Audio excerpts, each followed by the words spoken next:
Hello, everyone. My name is Lucas Bruder. I'm a co-founder of Jito Labs, here to talk about restaking and moving beyond the hype and the implications of Jito restaking for Solana protocols.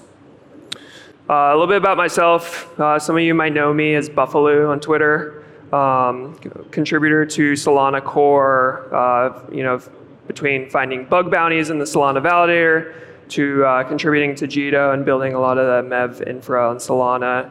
My background's in computer engineering and firmware. So I'm going to talk a little bit about Solana. Why are we here? Why do you guys like Solana? I think it's the best place for builders. Solana loves builders. Shared vision. There's not a ton of politics on Solana. You know that everyone can get behind Anatoly's vision of propagating information at the speed of light around the world. Everyone's kind of rowing in the same direction towards the same thing. There's extremely rapid iteration. If you have used the network a few months ago to using it today, it's like night and day. There's been a ton of improvements at the network layer. Firedancer is coming online, or I guess it's online today on mainnet. So things are just moving very, very fast. You can do more on chain. Look at some of the order books on Solana that you can't do that on Ethereum or some of the other networks. So because of this, all these things, Solana is the best network for builders. Now let me talk about StakeNet, and I think this is only possible on Solana protocol. StakeNet is the brain of the Jito Sol stake pool. So maybe some of you saw last year, we talked about StakeNet, and it's live today. It's been live on Solana for a few months now. And StakeNet is responsible for operating the Jito Sol stake pool. And it's completely decentralized. It's running the state machine on Solana where it will delegate stake to different validators. If validators start performing poorly or there's better options, it will remove the stake and move it to a different validator. All of the scores and metrics that you see on the screen here, those are stored on Solana. So you can see this bonk validator that Jito runs. You can see the score of 97.63. You can see all the MEV commission scores. All of this data is on Solana. The Solana is the database.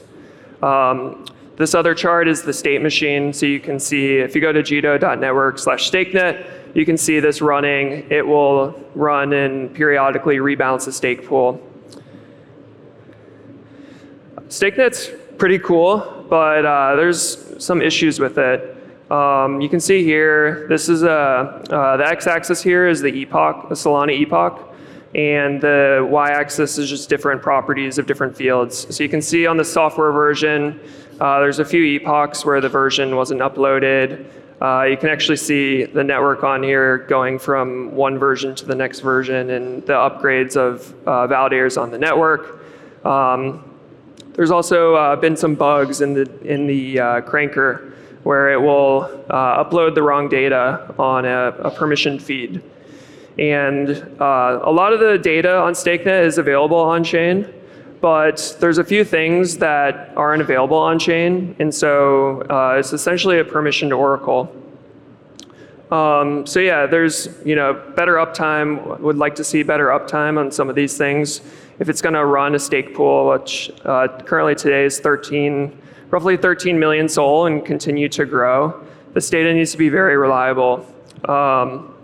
There needs to be incentives for kind of cranking these keepers, and there needs to be punishments if you upload the wrong data or you're late or your keeper goes down. Yeah, Jito's it's a pretty technical protocol between the MEV, the liquid staking, and now kind of the restaking. And we have a few different products at various stages of decentralization.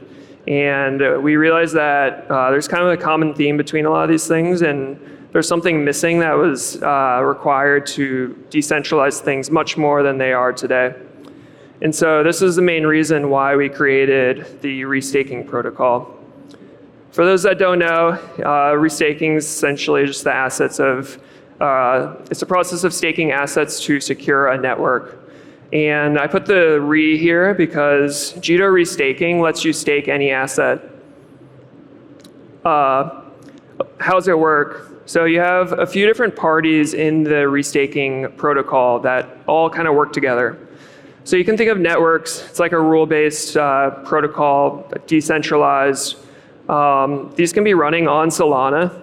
The most obvious example here is an Oracle, or perhaps like the StakeNet Keeper that I was just showing you. And this network defines the rules for how do rewards work, how are validators and operators punished. You have operators as well. So operators are running the software for the networks. This can be an L2, can be the keepers that I just mentioned. And then you have stakers, and these are the people that are staking to these operators. And one of the main things with restaking is that assets can be shared across multiple networks. So you can do shared, you can do isolated networks. The Jito restaking protocol is very customizable and very flexible. So yeah, Jito restaking, it's a multi-asset restaking protocol for node consensus networks. It's SVM native, so it runs on Solana. Spent a lot of time optimizing the code, a lot of zero copy and very efficient. Asset agnostic, so you can use a variety of assets. Yesterday I was on stage with Jeremy announcing Renzo's Easy USDC. So there will be networks that can work with USDC. You can stake that. And it's also very flexible. You can change the arrangements of networks, what assets you support. If you're building a network, you can launch it with Jito Sol or USDC. Once your governance token is out, you can start to kind of move some of the security over to that. And so it's very flexible. Another main primitive of this is the vault receipt tokens. We kind of saw what was happening with LRTs and especially liquid staking tokens. You can think of vault receipt tokens like liquid staking tokens on Solana. So you are staking to the vault and you get back a receipt token. That is a tokenized representation of your pro rata share in the pool. And so this is built into the program. You do not need to build a vault receipt token or LRT. The protocol just has it built in. And you can continue to use it in DeFi, go on exchanges, borrow, lend, all that stuff. So yeah, beyond the hype, I think it's important to highlight some of the use cases of restaking. First one is StakeNet. I showed you guys the data. This is actually a copy paste of a graphic that I put on the slide last year. So we've been thinking about this for a while. Being able to kind of decentralize some of the data fields for StakeNet so it can be truly permissionless, and Jito Sol and other LSTs that want to use it can run forever without requiring centralized services.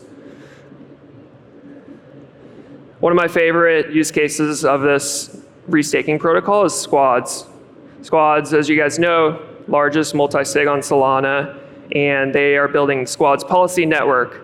This will act as another signer on your multi-sig, and it allows for very, very custom and flexible arrangements for signers on the multi-sig. So you can think of like automation and thresholds and things that are really hard to calculate and perform on-chain can be offloaded to a network of keepers. And these are examining the transactions and checking the policies, and they all come to consensus on signing, acting as a signer on the multi-sig. Something else that we're in the process of designing and building, and this will be the first network that we build, and it's kind of a precursor to other networks, is the reward network. And this will allow, if you are building an NCN or a vault, and you want to distribute rewards to stakers or in operators, this will be a network that will handle that for you. So essentially what you can do is you build your network, all your on-chain information, let's say Oracle, for instance, and you want to distribute it to different operators based on some criteria. Then you can write this off-chain logic that will run on a variety of operators, and that will They'll essentially all compute a Merkle root and a Merkle tree, and they will upload it on chain, and that will come to consensus on how rewards are distributed. So we're actively dogfooding this technology and the platform. I think that's the only way that these platform kind of plays can succeed, and there's certainly some other things that we're working on that be shared soon. So yeah, wrapping it up, I think Solana loves builders. It's the best place to build.